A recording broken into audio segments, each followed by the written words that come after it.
Now, I'm really glad you could join me as we are taking a look at how we can think about our own self-healing journey.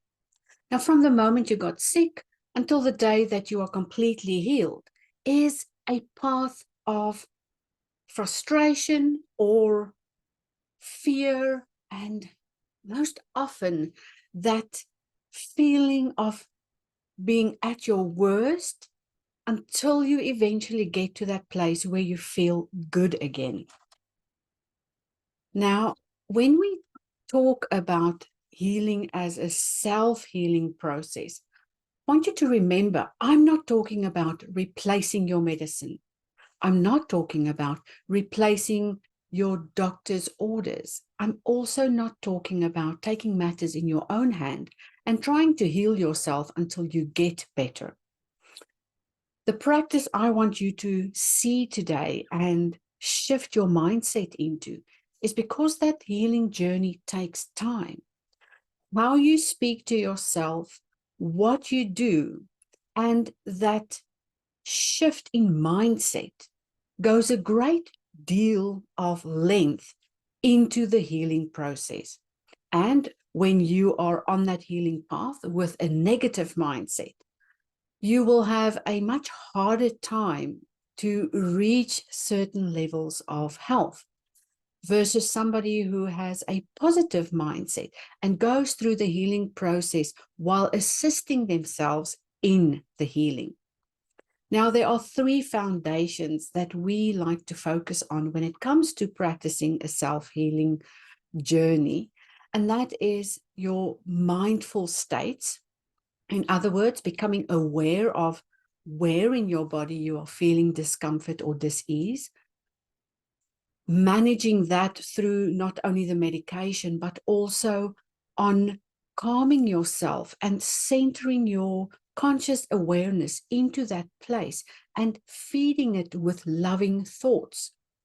Now, this boils down to a water and rice experiment that I saw about Dr. Emoto, where he took 3 different rice bowls or rice containers, and the one he said harsh, mean words to, the other one he ignored completely, and the third one he encouraged with loving thought and putting intentions of health and healing and love into that container.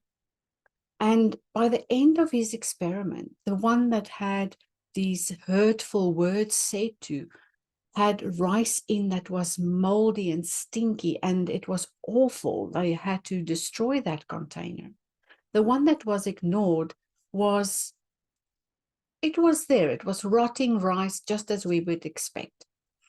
And the third one was where he opened the jar and the most fragrant fermentation of almost breathtaking goodness came out of the container. I saw a similar experiment done to plants where they would say mean, rude, harsh things to one plant, one other plant they would ignore, and the third plant they would water and care for and nourish and speak loving words into. And you've guessed it, the first plant withered away and died. The second one actually showed signs of withering and dying much sooner than the first one. And the third plant flourished and blossomed and grew new extensions and reached into the soil to draw out that nourishment. And we can do the same thing for ourselves. Now, whether it is this 3-step process where you can either say mean words to yourself or ignore your own input in your own healing, or whether you are going to be the one encouraging yourself, self-healing and the practice of bringing yourself into that state is your responsibility.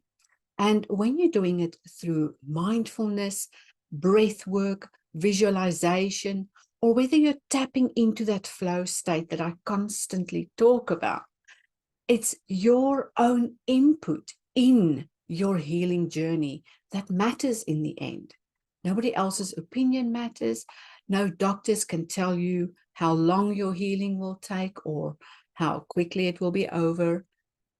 And it becomes part of our own journey to be responsible for ourselves, to be in a place where we have a say in how the healing is going to take place. And in this flow state, it means you are embodying that life force energy. You're giving your body access to that. You're giving your mind access to that. And you don't have to worry about if your soul has got access to it. Your soul is naturally tapped into this healing life force energy. It's just the body that's sometimes disconnected because we are disconnected. The healing benefits of tapping into the flow is that it allows your central nervous system to tone down, to calm down, and to send less stress hormones to the rest of your body. And because you've got less stress hormones going to the rest of your body, your cells have a better chance of recovering and utilizing the medicine and the nourishment that you do give it so that your body can heal faster, so that the cell turnaround is quicker and that healing takes place faster. It also helps to clear away the mental clutter, all those negative thoughts lingering in our minds and the baggage we carry with us that is heavily weighing on your own well-being. And then, of course, there is a forgiveness practice, and I call it a threefold forgiveness practice because of the very important layers we get to address when we talk about this forgiveness process. And in this forgiveness process, we forgive ourselves, of course, we forgive the other person, and then we write a co-creative scenario or situation where both parties can see the other party's outlook on this problem and how healing takes place because we can see the other person's point of view. Now, the flow state is there whether you are aware of it or not. Some days it's easier to tap into because we just wake up in a better mood. But when you don't wake up in a good mood, it's really essential that that first 30 minutes of your day is spent wisely. And a practice I have is, I just call it morning magic. And whether you sit down and do something creative or whether you sit down and plan out your day so that you are the one in charge of knowing when what is going to happen, how you're going to let it happen, and be mindful of your own time. So I do have a sheet here that I filled out, but I'm going to show you a blank version. And the one-page morning magic, there it is where you answer some reflective questions. You have 3 things you get to do each day. One is for your own career. The other one is what you do for others. And the other one is what you do for yourself. Because if you don't nourish yourself in these times, you're going to start resenting everything you're doing for everybody else. And that is not a place you ever should find yourself in. These reflective questions is the same questions every single day to just grab your own attention so that you can put your attention onto something that is worth thinking about instead of wandering off into the distance, thinking about the things that are not good for you. Then we have a center column where we discuss your timeline and what you're going to do for that day. You have a few reflection points in the evenings so that you can clear your mind of the things that you might have forgotten, that you might want to do and put on the list for tomorrow. And then you also have a beautiful life-transforming statement that helped you through that day.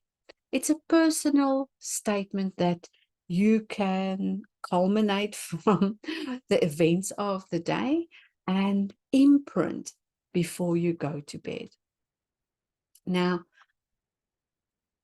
I just had a peek at the time, so we don't go over on our 15-minute promise because I still have a few things I want to mention. Now, in this foundational practice of self-healing, that mindfulness we went over and being in that meditative state is a really good place to be in. And something I haven't really spoken about is breath work. And so often we forget that our next breath isn't given to us automatically. We are not guaranteed to have another breath. And sometimes we take that for granted. And if you can, right now, in the moment where you are, just take one big inhale, one big breath in, and feel a sense of gratitude, then you will understand how valuable this thing, breath, really is. If you close your nose and you stop your breath, it will only be a short time when you'll want to remove your hand and take the next breath. And something I want you to notice today, it is a taking in of a breath, in other words, taking in life force energy, and it is an outward breath as you give back to the world and the trees and the plants who use that excrement and turn it back into oxygen for you to use. In other words, a co-creative life that feeds each other, that nurtures each other, and that nourishes the other. We have so much to learn about how life can support us if we could just tone down those outer voices, numb down the inner critic, and tune into our own breath. I think we forget how beautiful this world is and how intricate all the inner workings are. And just for today, I want you to take a deep breath. Let it out with a sigh if there's something you need to let go of. And see yourself healthier with every new breath you take in.